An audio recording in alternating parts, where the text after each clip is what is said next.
kalau betul Partai Gerakan Rakyat ini lolos sebagai peserta pemilu dan mengusung Anies Baswedan sebagai calon presiden, maka yang diharapkan pasti apa yang disebut dengan kotel efek. Jadi kotel efek itu adalah efek ekor jas, supaya orang-orang yang merasa suka, merasa dukung dan memilih Anies Baswedan di Pilpres, kalau jadi maju kira-kira begitu, maka harapannya Partai Gerakan Rakyat itu akan mendapatkan faedah elektoral, elektabilitas naik secara signifikan, dan kemudian mendapatkan keuntungan ya, supaya perolehan pileknya juga bisa kelihatan, terutama untuk bisa meloloskan partai ini bisa lolos ke parlemen. Warahmatullahi wabarakatuh. Saya kira salah satu isu politik yang menarik untuk dibicarakan kali ini adalah soal Partai Gerakan Rakyat yang secara resmi akan mengusung Anies Baswedan sebagai calon presiden di 2029. Hal ini disampaikan oleh Ketua Umum Partai Gerakan Rakyat, Syahrin Hamid, saat mendaftarkan partai ini ke Kemenkumham untuk menjadi partai politik peserta pemilu di 2029. Inilah yang saya kira menjadi salah satu isu politik yang tentu saja dalam sehari dua hari ini cukup ramai diperbincangkan oleh publik. Ada beberapa realitas politik yang saya kira mesti diungkap secara terbuka terkait dengan keinginan Partai Gerakan Rakyat untuk mengusung Anies sebagai capres. Pertama, di negara kita memang sangat mudah untuk mendirikan partai politik. Hari ini bisa bikin partai politik siapapun, besok pun juga bisa bikin partai politik, karena dalam undang-undang dijamin tentang kebebasan untuk berserikat dan berkelompok. Jadi sangat mudah sebenarnya untuk bikin partai politik, bisa partai politik kuning, partai politik biru, partai politik hijau, merah, dan seterusnya, apapun judulnya, bebas di negara kita karena dijamin oleh undang-undang. Tapi kalau partai politiknya ingin ikut pemilu atau menjadi peserta pemilu 2029 misalnya, ya maka partai ini harus terverifikasi. Salah satu yang harus dilakukan adalah misalnya harus ada SK dari Kemenkumham. Baru setelah itu, kalau sudah keluar SK Kemenkumhamnya, maka partai politik ini akan mendaftarkan ke KPU, dan nanti KPU akan melakukan verifikasi, dua tahap verifikasinya. Pertama adalah verifikasi administrasi, baru yang kemudian yang kedua itu adalah verifikasi faktual. Jadi Partai Gerakan Rakyat ini sebenarnya adalah sedang memulai jalan panjang menuju 2029. Sebagai partai politik yang beberapa waktu yang lalu dideklarasikan secara resmi, sehari dua hari ini kita melihat bagaimana partai ini di bawah ketua umum mereka Syahrin Hamid sudah mendaftarkan diri. Partai ini ya berbadan hukum salah satunya. Lalu setelah itu di tahun depan kalau tidak salah di 2027 akan terjadi verifikasi partai politik untuk mengikuti pemilu 2029. Verifikasi pertama adalah administrasi, di situ akan dicek syarat-syaratnya, misalnya apakah keanggotaannya itu sudah terpenuhi di level provinsi, kabupaten, kota, dan ada anggota-anggota di setiap kepengurusan itu, termasuk juga apakah ada SK Kemenkumhamnya, termasuk juga soal apakah sudah punya kantor, sekretariat yang kemudian ini disebut sebagai syarat administratif, termasuk juga adalah soal kepengurusan 30% untuk perempuan. Baru setelah persyaratan administrasi itu dinyatakan lolos oleh KPU, maka akan terjadi yang disebut dengan verifikasi faktual. Nanti akan dihadirkan anggota-anggota, akan dicek secara random oleh KPU apakah Partai Gerakan Rakyat ini memiliki anggota yang sesuai dengan standar tentu saja di berbagai provinsi, kabupaten, dan kota. Jadi itulah yang kemudian begitu banyak sebenarnya partai politik, sekalipun banyak di negara kita, tapi gagal sebagai peserta pemilu karena di situ ada verifikasi administrasi dan verifikasi faktual. Yang rumit itu biasanya adalah verifikasi faktual untuk menghadirkan jumlah anggota di setiap kabupaten dan kota. Ketika dilakukan verifikasi oleh KPU, tinggal kita cek apakah Partai Gerakan Rakyat yang sejak awal ini adalah terafiliasi ke Anies Baswedan akan lolos verifikasi faktual. Kalau lolos verifikasi administrasi, verifikasi faktual seperti yang disampaikan oleh Bung Syahrin Hamid, Ketua Umum Partai Gerakan Rakyat, maka partai ini akan mengusung Anies Baswedan sebagai calon presiden di 2029. Itu yang pertama ya. Nah yang kedua, kalau kita mau jujur sebenarnya memang sejak awal Partai Gerakan Rakyat ini adalah partai politik yang memang sangat identik dengan Anies Baswedan karena para pendiri, para pengurus, para inisiatornya, dan bahkan inisiatif untuk menjadikan partai ini, yaitu Partai Gerakan Rakyat, itu tentu tidak terlepas dari Anies Baswedan. Itu disampaikan secara terbuka oleh Syahrin Hamid di berbagai kesempatan bahwa di kita ada agenda dalam jangka pendek yang mendasar yang membuat kita harus melakukan perubahan. Apa itu?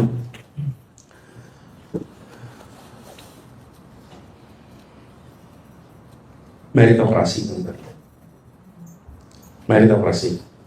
Beberapa waktu yang lalu ada seorang teman yang ngobrol dengan saya bilang begini, Bung Anies, kalau Indonesia mau maju, tidak bisa pakai demokrasi. Kalau mau maju, harus pakai otoriter atau semi otoriter. Contohnya mana? Tiongkok. Contohnya mana? Singapura. Mereka itu maju karena otoriter, semi otoriter. Benar juga ya. Terus saya tanya balik, kok contohnya Tiongkok dan Singapura, kok contohnya nggak Korea Utara? Nah itu juga. Kok contohnya nggak Myanmar? Itu juga. Jadi yang membuat maju itu apa? Loh, Kuba itu kurang otoriter apa? Yang membuat maju itu bukan itu. Yang membuat maju itu apa? Meritokrasi. Anda datang ke Singapura, ada tidak pejabat di sana dan pemimpin perusahaan di sana yang tidak kompeten? Ada. Datang ke Tiongkok, semua kompeten.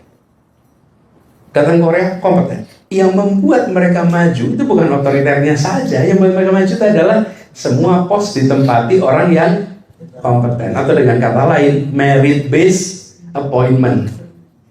Dalam bahasa kita namanya meritokrasi. Oke. Satu. Yang kedua, policy yang dibuat teknokratik. Bukan mendadak ada ide ngomong, mendadak ada ide keluar. Tidak. Teknokrasi itu artinya apa? Dengan adanya proses pengambilan kebijakan yang benar, menggunakan data, referensi pada ahli, referensi pengalaman. Dua ini, saya mengkhawatirkan kenapa ini harus jadi serius ke depan dalam jangka pendek. Anak-anak kita yang sekarang berada di kancah internasional dan kuliah, itu kalau nengok ke Indonesia agak khawatir pulang. Agak khawatir pulang. Kenapa? Saya bukan ordal, Pak. Gimana saya nanti bisa survive di tempat yang tidak merit based, sementara Anda pulang dengan kompetensi, dengan prestasi, dengan macam-macam tuh. Nah, jadi saya mengatakan, kalau kita tidak bereskan dua ini, yang di luar tidak masuk, yang di dalam nggak tahan akan, itu problem yang jangka pendek harus beresin. Orang-orang terbaik itu bisa bekerja di mana saja, betul nggak teman-teman? Bisa ke Singapura, bisa ke Perth, bisa ke KL, bisa kemana-mana yang dekat-dekat Indonesia saja. Halo teman-teman, jumpa bersama saya di Politik Dangi ya. Ini sangat menarik teman-teman, yaitu bagaimana gerakan rakyat Partai Anies Baswedan ini sangat viral ya, sampai-sampai pengamat politik Adi Prayitno itu menyorot tentang partai politik Anies Baswedan ini. Kenapa ini sangat menarik ya? Karena pertama, Anies adalah tokoh nasional ya. Beliau adalah calon presiden 2024 yang tentunya masih menjadi trending ya. Masih mempunyai namanya masih besar.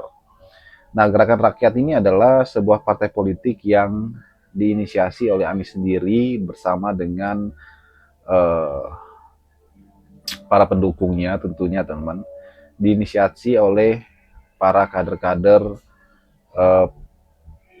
simpatisan Anies sendiri, sehingga muncullah sebelumnya berbentuk ormas ya, saat ini adalah partai politik. Dan yang menarik adalah bagaimana partai politik Gerakan Rakyat ini tentu sah ya, sekarang sebagai partai politik baru yang akan bertarung dalam kontestasi pemilu atau pilpres ke depan, teman. Walaupun ya tahun depan akan ada verifikasi KPU ya, ini memang pekerjaan tidak mudah. Tentunya saya yakin bahwa orang-orang di dalam adalah orang-orang profesional, orang-orang yang sangat luar biasa sehingga bisa menyelesaikan administrasi dengan baik. Yang sangat menarik adalah begitu Anies Baswedan kalah di Pilpres 2024 ya, beliau kemudian ya membangun partai politik baru yaitu Gerakan Rakyat, teman. Menurut saya ini sangat keren ya, karena bagaimanapun Anies adalah tokoh besar, tokoh yang sangat berpengaruh ya. Ya contohnya aja bagaimana Anies Baswedan saat ini mengambil sikap sebagai oposisi ya. Dan Anies Baswedan selalu memberikan kritik kepada penguasa, teman. Menurut saya itu adalah sebuah sikap keberanian dari seorang Anies. Lahirnya Gerakan Rakyat kemudian muncul sebagai partai politik dan langsung mendeklarasikan Anies Baswedan sebagai Capres 2029. Ya ini nggak kaleng-kaleng ya. Artinya bahwa Gerakan Rakyat siap menjadi partai politik yang tentunya ya